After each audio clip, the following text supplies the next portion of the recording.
A nossa mensagem hoje, o título dela é Colocando em Ordem a Igreja de Cristo. Irmãos, a Igreja de Cristo ela é imensa. Quando nós estudamos o credo apostólico, nós tem um momento que as crianças, quando aprendem o credo apostólico, que é um documento histórico da igreja, tem um momento em que os pais acham estranho, que é quando diz que nós acreditamos na Santa Igreja Católica. E aí alguns pais ficam assustados. Espera aí, você está ensinando meu filho a ser católico? Mas isso é resultado, irmãos, infelizmente, da ignorância histórica da igreja cristã, na sua grande maioria. A palavra católica não é propriedade da Igreja Católica Apostólica Romana. A palavra católica vem do latim, que significa universal.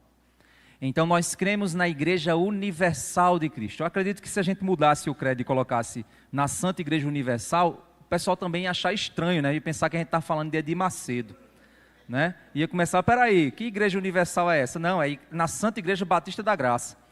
E aí fica difícil, né? Na realidade, o termo histórico, Igreja Católica, significa a Igreja de Cristo espalhada pelo mundo e pelas eras. Não somente a igreja atual espalhada pelo mundo, mas a Igreja de Cristo espalhada também pelas eras do passado e as eras do futuro. Tudo aquilo que significa o povo de Deus remido pelo sangue do Cordeiro.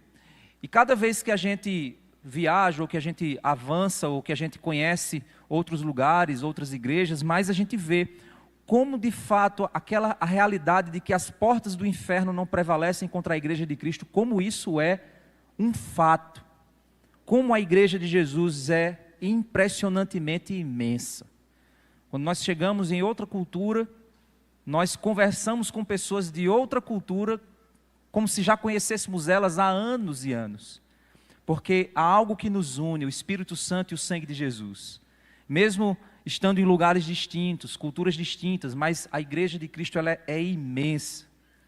No entanto, irmãos, o que dói em nosso coração é ver que a Igreja de Jesus está adoecida.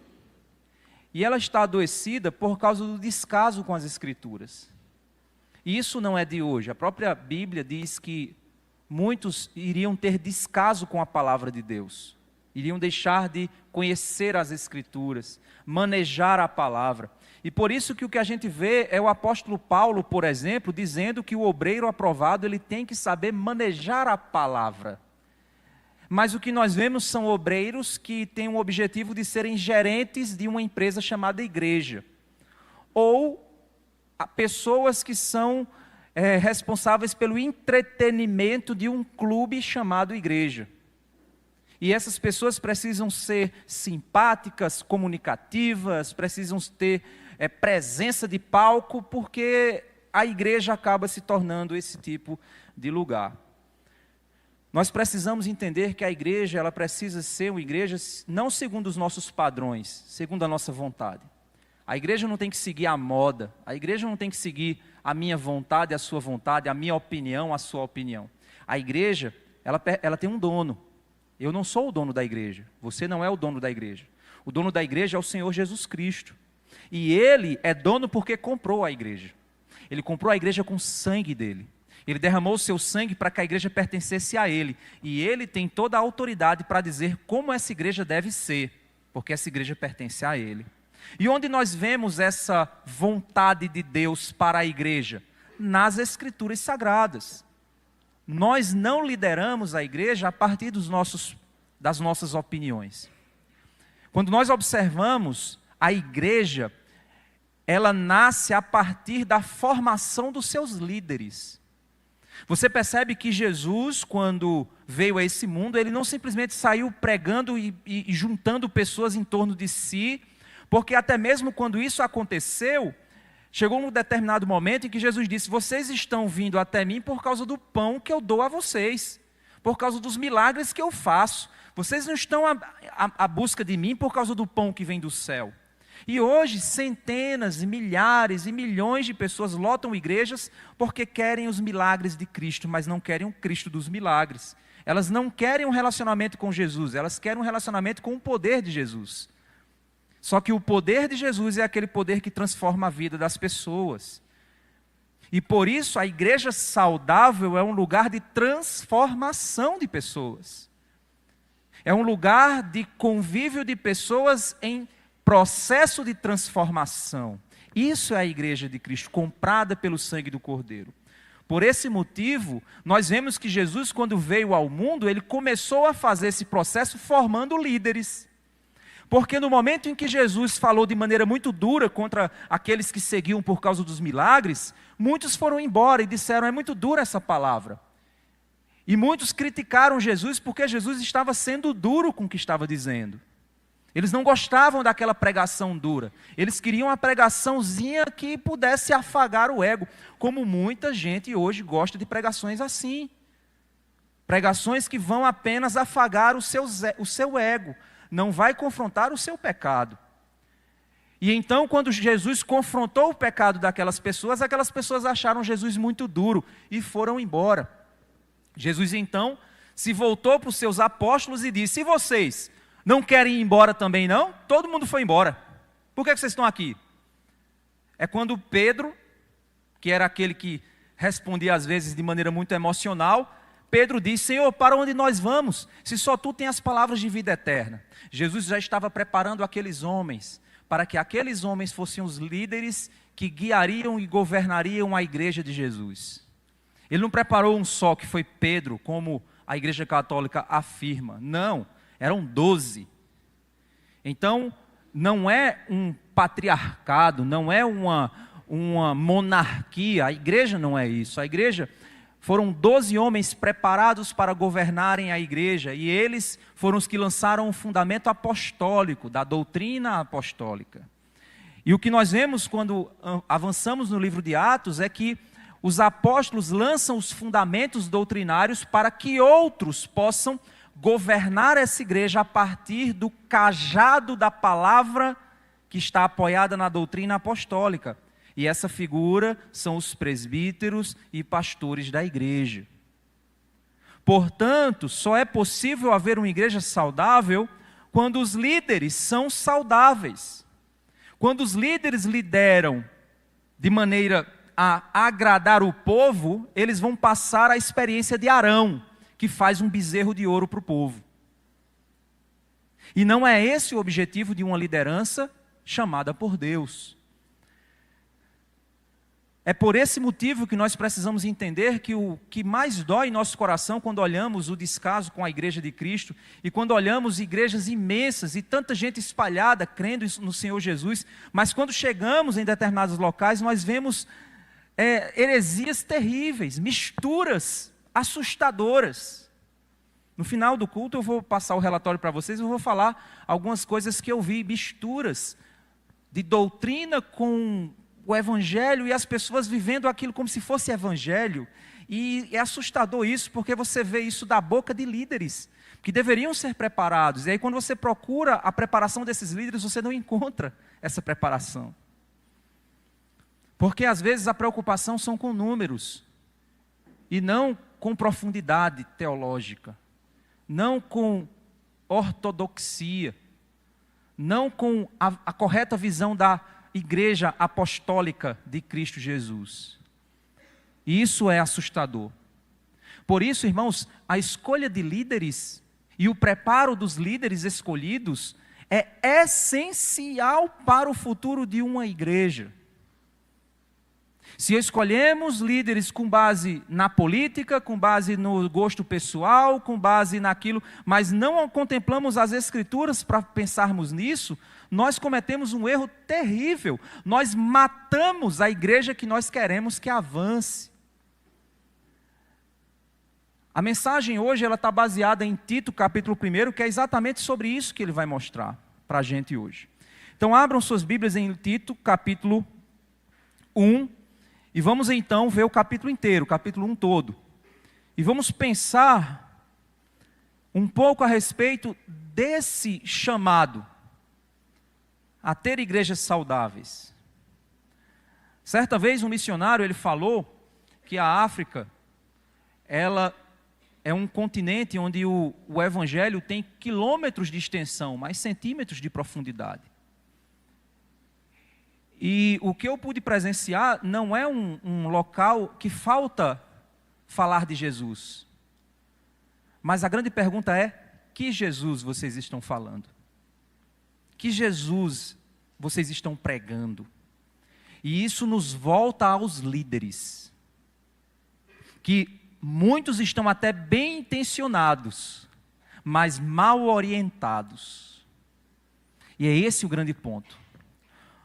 Vamos ver então em Tito capítulo 1, o que é que diz a partir do verso 1.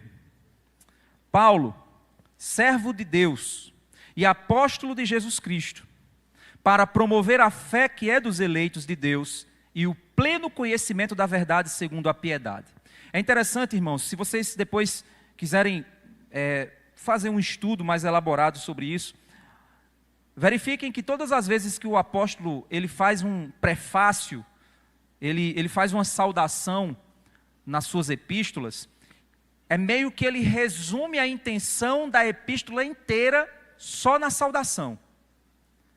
Então, isso é uma estratégia hermenêutica, certo? Então, já estou dando uma dica para você. Se você quer saber mais ou menos de o que é que uma epístola vai tratar, olhe bem para a saudação, porque é como se o apóstolo resumisse a intenção dele só naqueles primeiros versículos. O que é que ele vai tratar na epístola aqui a Tito? Ele vai dizer, olha, servo de Deus, apóstolo de Jesus Cristo, para promover a fé. Ele é um promotor da fé. Ele é aquele que vai promover a verdadeira fé. Ele diz, a minha missão é promover a fé. Que fé? A fé que é dos eleitos.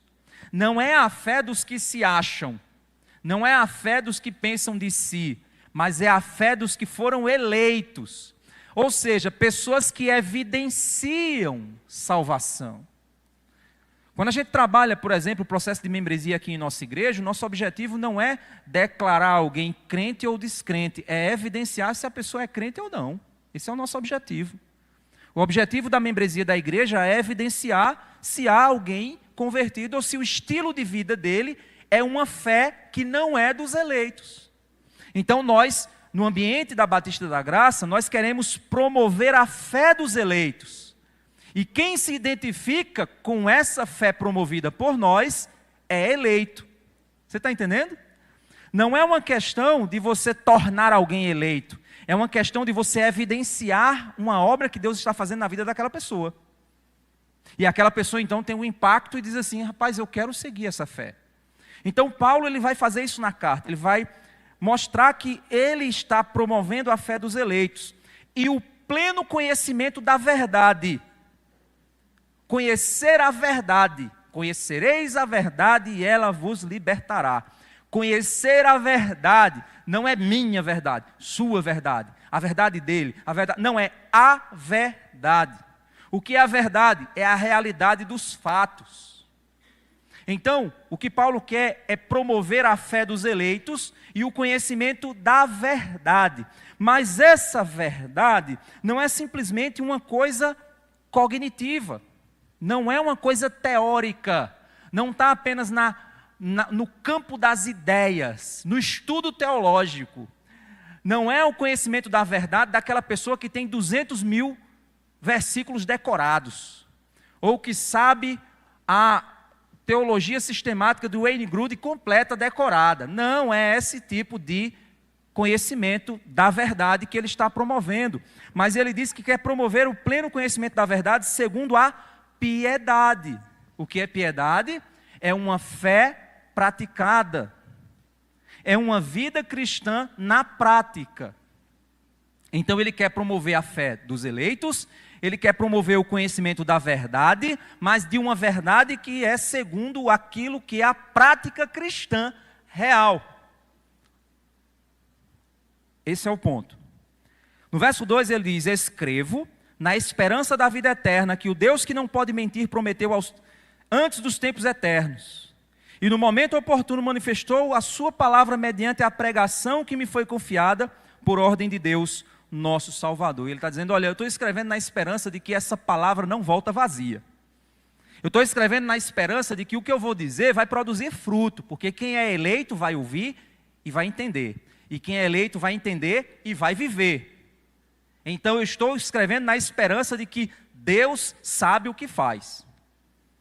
E ele então no verso 4, ele diz que escreve isso a Tito, verdadeiro filho, segundo a fé comum. Que a graça e a paz da parte de nosso Deus, Pai, e de Cristo Jesus, nosso Salvador, estejam com você. A partir daqui então, o apóstolo Paulo vai mostrar o objetivo dessa carta. E a partir do verso 5 então, que ele vai nos mostrar qual o objetivo da carta. Ele vai dizer: foi por esta causa que deixei você em Creta. Paulo deixou Tito na cidade de Creta. Era uma região, ali a região de Creta. Paulo deixou Tito naquela região para cumprir uma missão. Imaginem o seguinte: as igrejas cristãs, elas são igrejas organizadas, porque elas precisam beber da mesma fonte doutrinária, a doutrina dos apóstolos. A igreja ela não é organizada debaixo de uma estrutura humana, de convenções, de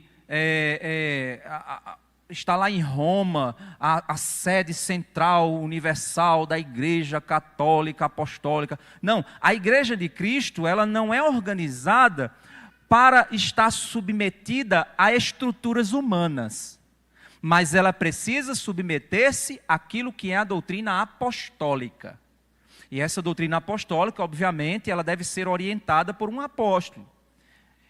E o que nós precisamos saber sobre a orientação apostólica, nós temos aqui nas Escrituras Sagradas. Se você conhecer algum apóstolo, pergunte a idade dele. Ele precisa ter, no mínimo, 2000 anos. Se alguém disser, eu sou apóstolo, aí você vai dizer, qual é a sua idade? Se ele disser, eu tenho 2060 anos, você diz, ele é apóstolo mesmo. Porque os que tem por aí não são apóstolos, são falsos apóstolos. Porque os apóstolos eram os responsáveis por lançar a base doutrinária que já foi lançada. Não podemos lançar outro fundamento. E Paulo, então, está dizendo que ele deixou Tito em Creta para que Tito fosse um tipo de organizador ou implementador das orientações apostólicas naquela região. Olha o que ele vai fazer. Foi por esta causa que eu deixei você em Creta, para que pusesse em ordem as coisas restantes. Haviam coisas que precisavam ser ordenadas naquelas igrejas. Haviam coisas que precisavam ser ensinadas, organizadas, estruturadas. E ele então diz que deixa Tito lá para pôr em ordem as coisas que ainda faltam ser organizadas. Bem como, ele continua dizendo, em cada cidade constituísse presbíteros, em cada cidade, presbíteros, nas igrejas de cada cidade, conforme prescrevia a você. E aí ele vai descrever como é que esse presbítero ele precisa ser. Presbítero e pastor é a mesma. Oi, tem alguém? Presbítero e pastor é um celular aí falando. Presbítero e pastor é uma figura, é a mesma, é intercambiável, é um termo intercambiável. Aqui na prática, na nossa igreja, a gente faz uma distinção somente no tempo de entrega dessa pessoa ao ministério. A gente entende que o presbítero é o ministério de tempo parcial e o pastor é o ministério de tempo integral. É só uma distinção prática que a gente faz. Mas o termo pastor e presbítero, ele é intercambiável, certo? O fato aqui é que você vai observar o seguinte. Ele vai pedir que se ponha em ordem as coisas restantes e como em cada cidade se constitua líderes espirituais. É interessante você pensar na missão de Tito. A missão de Tito não é a missão de revitalizar uma igreja. A missão de Tito é quase a missão de uma convenção. Tito, ele era um enviado do apóstolo Paulo para realizar uma missão de corrigir a perspectiva bíblica das igrejas daquela região de Creta. Eram várias igrejas. E ele então iria organizar aquelas igrejas. E essa organização iria passar pela escolha de líderes para aquelas igrejas. Ou seja, para que eu possa ordenar uma igreja, o primeiro passo para isso é escolher líderes. Eu não organizo uma igreja sem líderes. Porque Jesus iniciou sua igreja escolhendo líderes. E a partir daí, esses líderes escolheram líderes, que foram guiando a igreja em direção a uma liderança cada vez mais saudável. Esse é o alvo. Então a gente vê que Tito tinha essa missão, a missão de pôr em ordem, escolhendo líderes. No verso 6, então, ele vai dizer quais são as características de um líder saudável, de um líder que Deus quer que lidere a sua igreja. Alguém que seja irrepreensível. O que é irrepreensibilidade? Irmãos, irrepreensibilidade não é perfeição. Irrepreensibilidade é a capacidade que um líder tem de repreender sem ser repreendido. O que isso significa? É você chegar, imagina que eu gosto de tomar uma cachaça. Eu não gosto não, viu gente? Imagina que eu gosto de tomar uma cachaça. Aí eu chego para um irmão e digo assim: ei cara, tu tá puxando uma maconha, cara. Que é isso? Tá fumando maconha. Aí ele diz: e você que toma cachaça? Ou seja, eu fui repreender o irmão e fui repreendido. Isso não é irrepreensibilidade. Isso não é essa característica. Ou seja, a característica de ser irrepreensível é alguém que pode repreender e a pessoa ela vai buscar, vai caçar, vai procurar, vai tentar e ela, não consigo. Porque você foi lá e disse: você está errado nisso. E a pessoa ela vai tentar, ela vai buscar, ela vai encontrar, às vezes ela vai até criar cenários para dizer: você está errado. Mas a irrepreensibilidade não é perfeição. Porque se você for procurar pecado na vida de um líder, você vai achar. Porque ele é pecador. Mas a irrepreensibilidade é a capacidade que ele tem de ter moral para dizer: isso está errado e eu estou enxergando o erro. E isso não pode continuar assim. E ninguém vai dizer: seu hipócrita, você faz dessa forma aqui e agora está dizendo que não pode ser assim. Isso é a característica da irrepreensibilidade. Ele vai continuar dizendo então: não arrogante, ou seja, não se acha. Alguém que não se irrita facilmente, ou seja, irascível, brigão. Não apegado ao vinho, ou seja, não se entrega a vícios. Não violento, ou seja, alguém que não acha que a violência é a solução para os problemas. Nem ganancioso, ou seja, uma pessoa apegada a dinheiro. Pelo contrário, o bispo, olha só, ele começou falando de presbítero, agora já está falando de bispo, né? Porque é intercambiável esses termos. Bispo, presbítero e pastor tratam-se da mesma pessoa. A diferença está na aplicação do termo. Quando ele aplica o termo presbítero, ele está falando a ideia de o ancião, que não é o mais velho, mas é o que se torna exemplo. É isso, essa ideia de presbítero. É a ideia daquele que é referência. Certo? A ideia de bispo é a ideia de supervisor. Aquele que supervisiona. Então ele está só fazendo intercambialidade de termos para garantir simplesmente algumas aplicações mais simplificadas. Mas ele diz: pelo contrário, o bispo deve ser hospitaleiro. Aí hospitaleiro, irmãos, não é você tem que hospedar pessoas na sua casa. Se você não hospeda pessoas que vêm de fora na sua casa, você não é hospitaleiro. Não é esse o termo. Não é isso que o termo não significa só isso. Ser hospitaleiro significa alguém aberto à necessidade dos outros. Alguém aberto a, se necessário for, doar do que tem do seu tempo, do seu recurso, da sua condição, para acolher as outras pessoas. E, ao mesmo tempo, alguém de uma vida transparente. O que é isso? É alguém que, se qualquer hora que você chegar na casa daquela pessoa, ela não tem algo a esconder. Alguém de uma vida transparente, que as pessoas dizem assim: nós sabemos quem é aquela pessoa. Nós sabemos como é a vida dessa pessoa. Não há algo a esconder. Ela não é uma pessoa misteriosa. Ela não é uma pessoa secreta. É aquela ideia do pastor que só aparece no domingo. E você só vê ele no púlpito. Mas durante a semana ele desaparece. Ele some. Parece que as pessoas não sabem o que ele faz, nem quem ele é, nem o que é que ele pensa. Então, ser hospitaleiro, amigo do bem, sensato, ou seja, uma pessoa sensata. Sabe aquela pessoa que você diz, rapaz, eu vou buscar um conselho daquela pessoa, porque ela é sensata.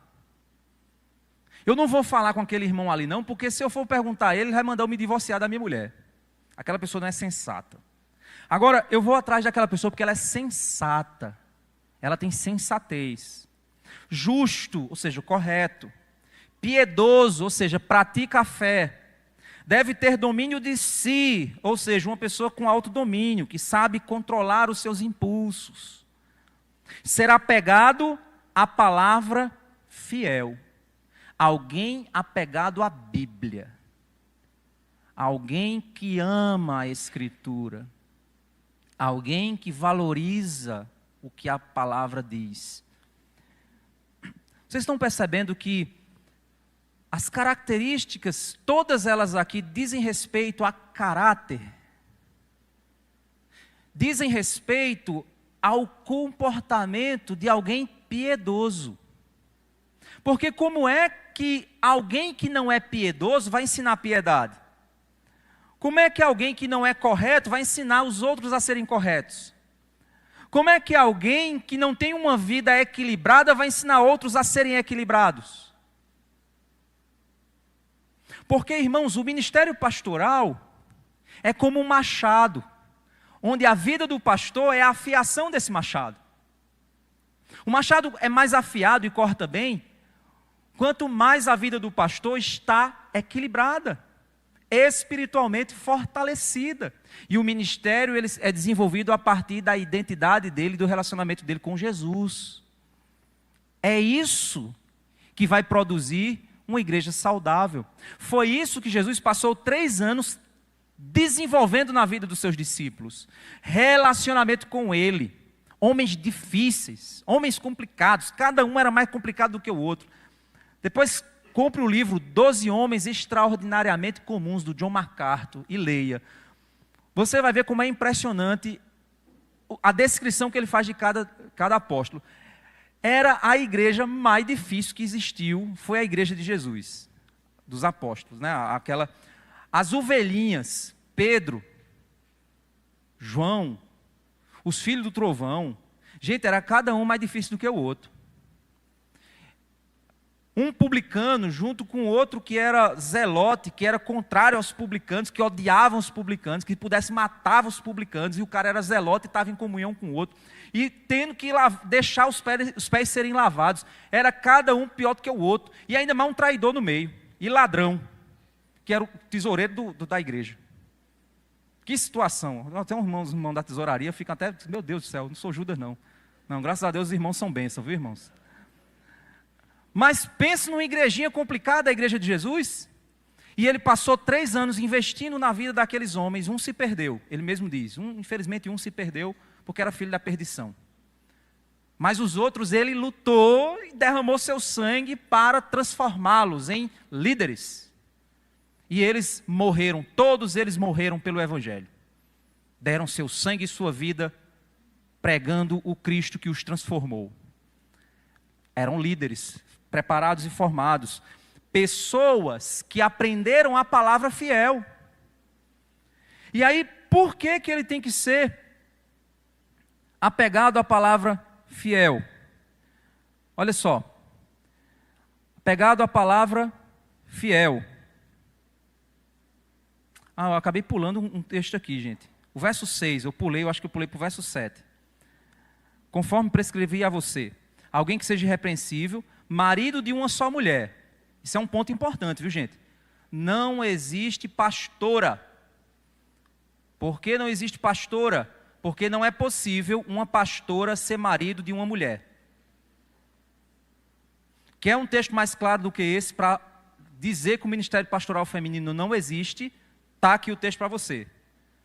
Agora, se você quiser distorcer, então você não é apegado à palavra fiel. Por isso eu quero dizer para vocês aqui, se você está ouvindo pastoras, você está ouvindo alguém que não é apegado à palavra fiel, porque ela está assumindo uma postura que não é dela.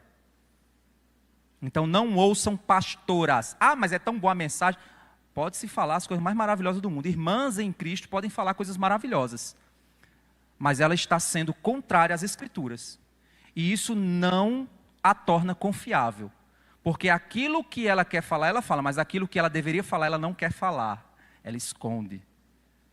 Porque senão derruba seu próprio desejo de proeminência, que é proibido a ela. Então aqui, o texto está claro. Marido de uma só mulher. Por que uma só mulher? Porque esse líder, ele tem que primeiro demonstrar o seu amor por sua esposa.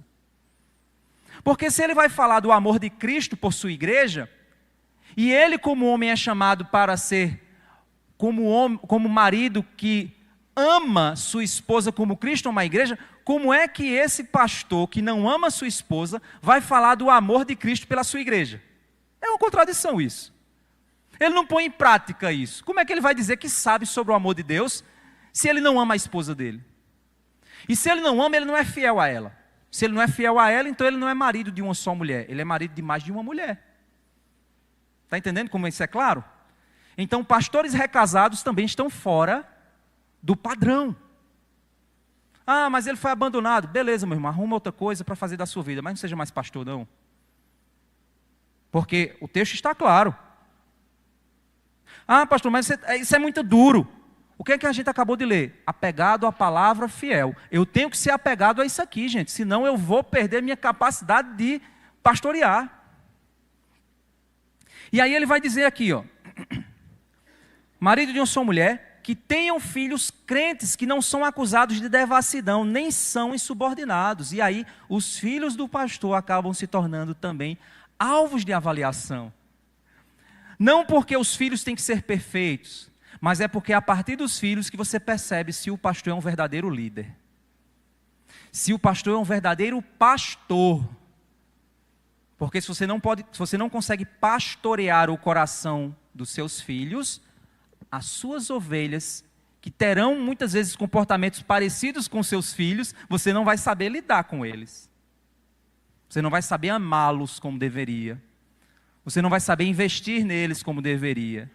Então os filhos são as primeiras ovelhinhas que um pastor tem o chamado de pastorear.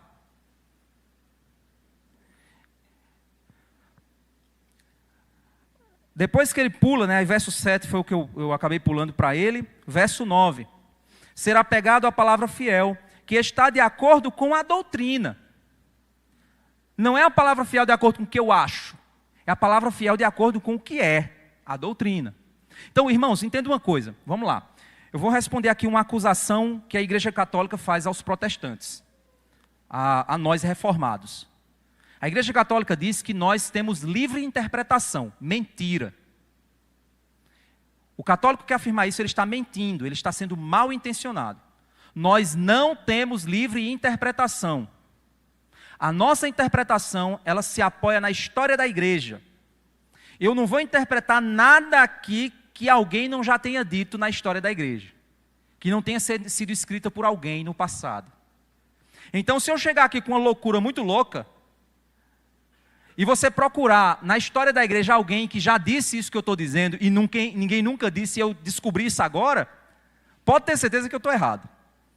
Porque não é possível que em 2000 anos de história da igreja as pessoas não tenham descoberto o que a gente está pregando.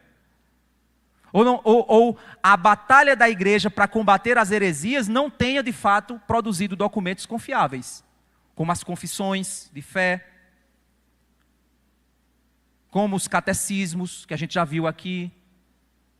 Então a nossa interpretação não é minha interpretação, é a partir de uma doutrina já estabelecida na história da igreja, certo? Então se alguém acusar você e disser, você tem livre interpretação. Não, eu não interpreto a Bíblia conforme minha cabeça, não. Eu interpreto a Bíblia conforme o que a igreja histórica interpretou. Você vai lá em Calvino, vai lá em Lutero, vai lá em Agostinho, vai lá em...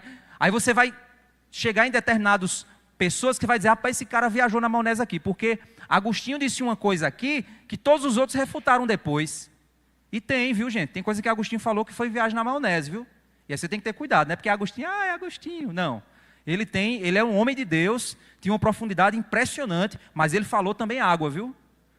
E aí como é que a gente sabe que ele falou água? Porque outros que vieram depois disseram, ele falou água por causa disso aqui, porque a doutrina diz isso. E outros vieram e disseram a mesma coisa. E aí a maioria disse realmente, Agostinho falou heresia aqui.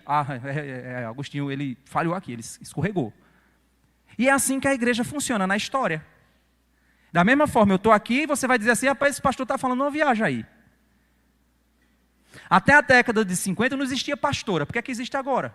Vai procurar para trás se tinha essa figura? Não tinha, agora tem. Então, alguém inventou alguma coisa. O movimento feminista trouxe isso para dentro da igreja. E aí o que é que a gente tem? Alguém apegado de acordo com a doutrina. Mas por que essa pessoa tem que ser apegada à doutrina? Para que possa exortar pelo reto ensino e convencer os que contradizem este ensino. Então ele tem que ser um guerreiro da palavra, porque ele vai tentar convencer as pessoas, olha, mude essa concepção, a sua vida está equivocada, o caminho não é esse, a vida não é essa, o objetivo não é esse. Então você está ali o tempo inteiro ajudando as pessoas, dizendo para elas e mostrando o caminho da doutrina, o caminho da palavra de Deus. E aí olha que interessante, ele vai aplicar isso logo na sequência. Olha o verso 10. Paulo vai dizer, por que que você precisa fazer isso, Tito, aí em Creta? Você precisa passar pelas igrejas de Creta e organizar um negócio que a coisa está bagunçada.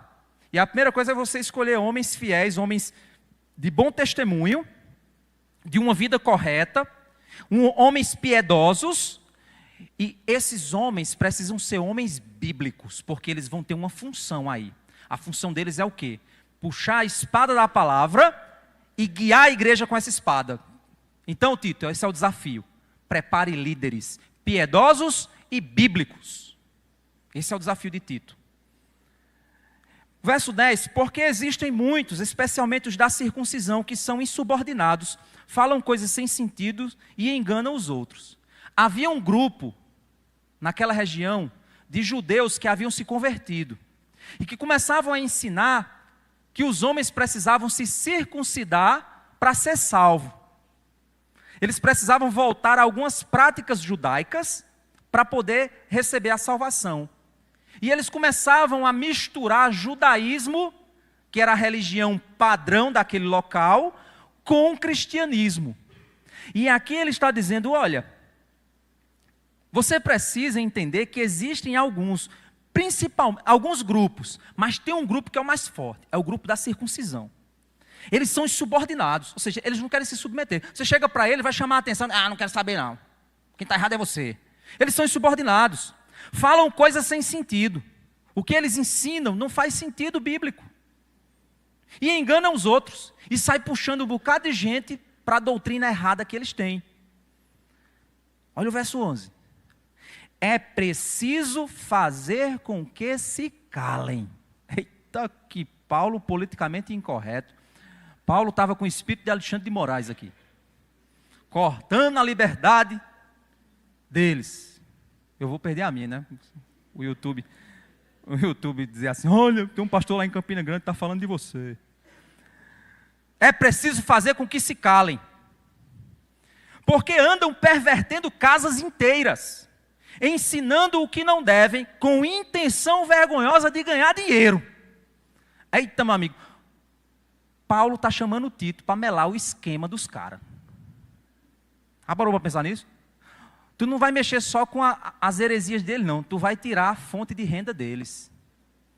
Vocês lembram que lá em Atos, o apóstolo Paulo chegou numa cidade e começou a pregar, e o povo começou a se converter, e o maior comércio da cidade era de idolatria. E aí o povo começou a queimar os livros de feitiçaria, quebrar os ídolos e tentaram matar Paulo por isso, porque Paulo melou o esquema. É igual a gente chegar lá em Teresina, Piauí, lá do Padre Cício, e eu vou lá pregar na praça e o povo começar a se converter e mudar. Pronto, aí meu amigo, o povo vai me buscar aqui. Você está melando o esquema comercial da gente. E lá naquela lá da Padroeira do Brasil, bem grande lá, que é imenso, né? Imagina, prega lá, o povo, eita, tá tudo errado aqui, só tem ouro aqui, vixe, quanta coisa de ouro, tá tudo errado aqui.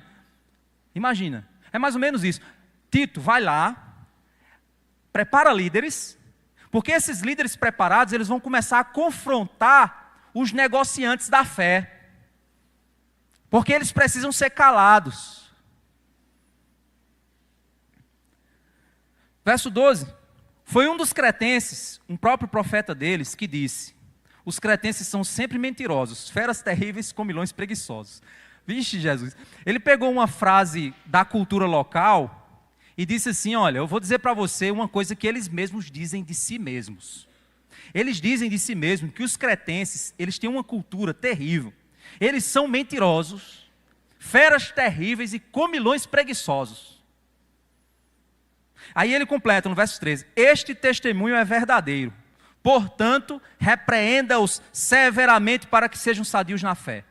Gente, que revolução Paulo estava ensinando Tito a fazer. Paulo estava ensinando Tito a chegar lá e confrontar a cultura daquele lugar. Ensinar os líderes que, com certeza, os presbíteros a serem escolhidos eram pastores locais. Tito ia pegar pastores cretenses, que aí depois se torna cretino, né? Mas cretino tem outra conotação na nossa língua, mas a origem da palavra cretino é essa mesmo, viu, gente? É essa que está aqui. E aí eles iam pegar pastores cretenses que iriam se converter ao evangelho, e Tito ia ensinar esses caras a serem tão bíblicos que esses caras iam confrontar a própria cultura deles. A cultura de pessoas mentirosas e preguiçosas.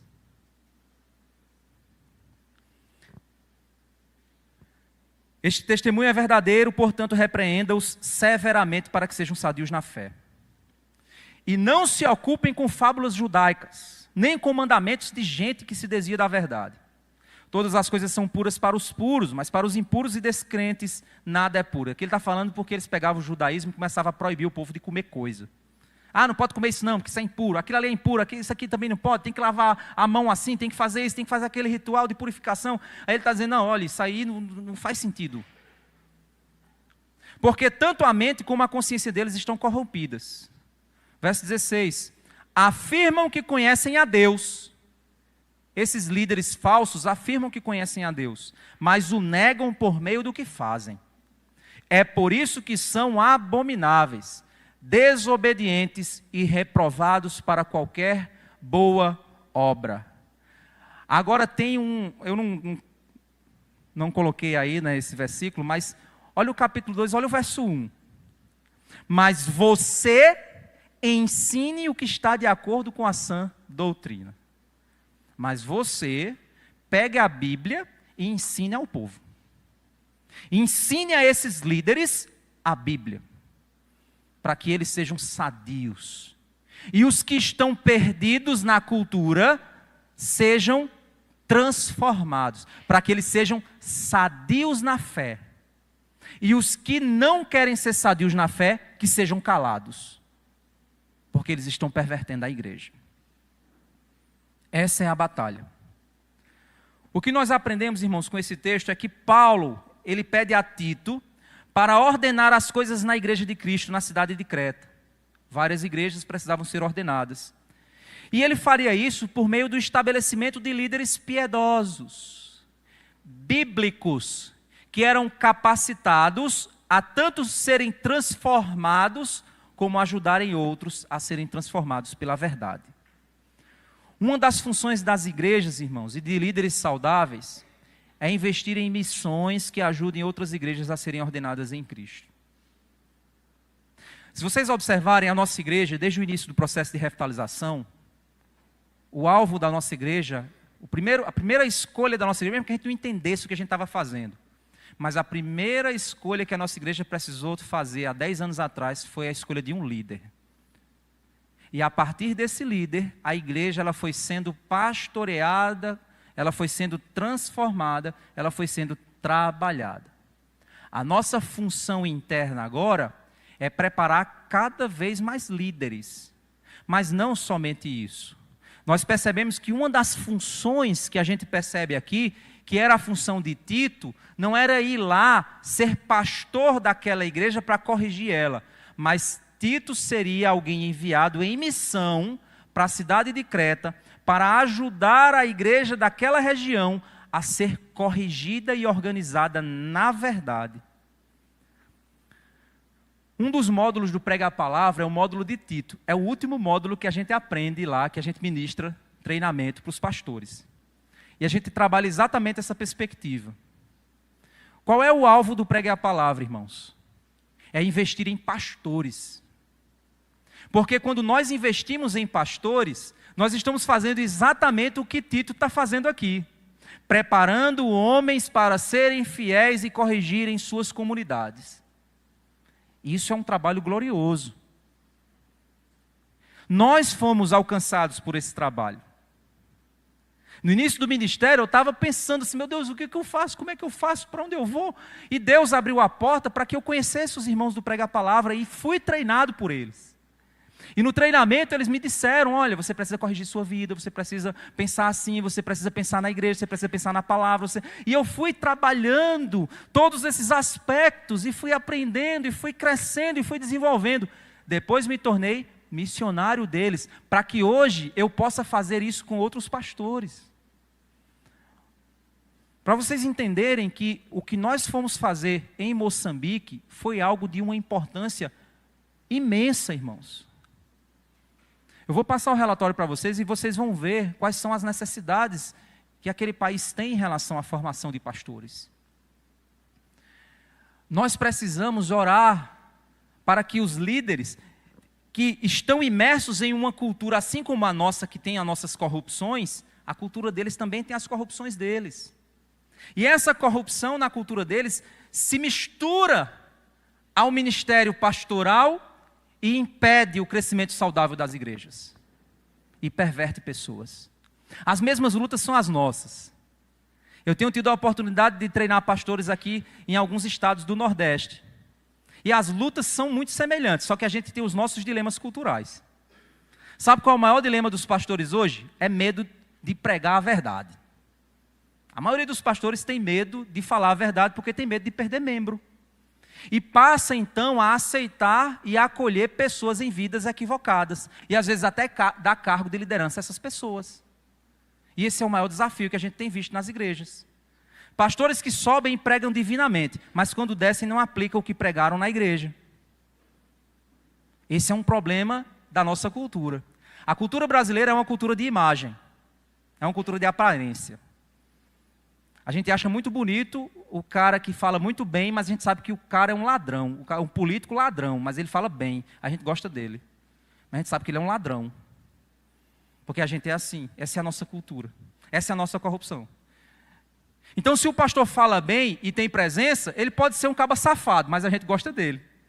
Porque ele fala bem, ele fala bonito. E é exatamente isso que a gente tem que combater. Por isso que a gente, quando escolhe líderes aqui na igreja, a gente precisa escolher a partir da vida, não a partir do que o cara diz que faz. Ou porque o cara é simpático, ou porque o cara tem presença. Mas tem que ser com base na vida. É o que ele está ensinando aqui. Então, quando a gente vai para lugares assim, a gente vai chegar lá e vai lidar com dilemas daquela cultura. Como eu tive que entender algumas coisas, tive uma conversa prévia com um dos missionários que está lá há 16 anos, ele me explicou algumas nuances, alguns cuidados que eu tinha que ter, alguns termos que eu não podia usar, algumas interpretações que ele teve dificuldade quando chegou lá, alguns desafios da cultura, alguns pecados da cultura que envolvem os pastores. E a partir dali eu fui e disse, pronto, então agora eu vou ter que dar aula, levando em consideração essa necessidade. E foi exatamente o que eu fiz. Ensinei para eles o livro de Jonas com base no que as Escrituras dizem para eles. E o que eles vão fazer quando chegarem nas suas igrejas. E foi impressionante o que Deus fez. Teve um dos pastores, a cultura da honra lá é muito forte. Então, aqui no Brasil, você vê aquelas igrejas com o mesmo mundo de cadeira atrás, né? Isso é cultura da honra, viu, gente? Isso não é bíblico, não. Certo? Mas está lá, mesmo de cadeira aqui atrás. E só os top é que senta ali atrás, né? Mas tem igrejas que o pastor tem um trono. É um trono mesmo. Uma cadeira grande, maior, e ele se senta lá. Na semana do treinamento, foi trabalhado a questão da humildade.